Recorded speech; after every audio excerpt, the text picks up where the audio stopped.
بسم اللہ الرحمن الرحیم۔ السلام علیکم۔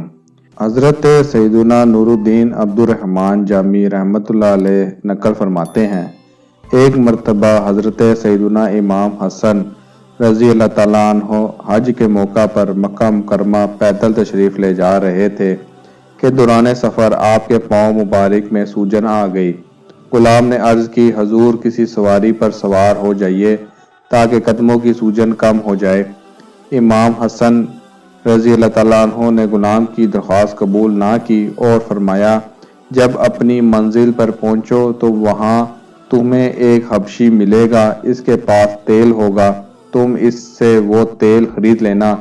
آپ رضی اللہ تعالیٰ عنہ کے غلام نے کہا، میرے ماں باپ آپ پر قربان، ہم نے کسی بھی جگہ کوئی ایسا آدمی نہیں دیکھا جس کے پاس ایسی دوا ہو، اس جگہ کہاں دستیاب ہوگی؟ جب وہ اپنی منزل پر پہنچے تو وہ حبشی دکھائی دیا۔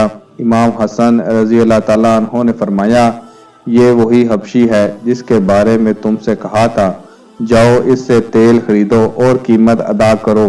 غلام جب تیل خریدنے کے لیے حبشی کے پاس گیا اور تیل کا پوچھا تو حبشی نے پوچھا، کس کے لیے خرید رہے ہو؟ غلام نے کہا، حضرت حسن رضی اللہ تعالیٰ عنہ کے لیے۔ حبشی نے کہا، مجھے امام حسن رضی اللہ تعالیٰ عنہ کے پاس لے چلو، میں ان کا غلام ہوں۔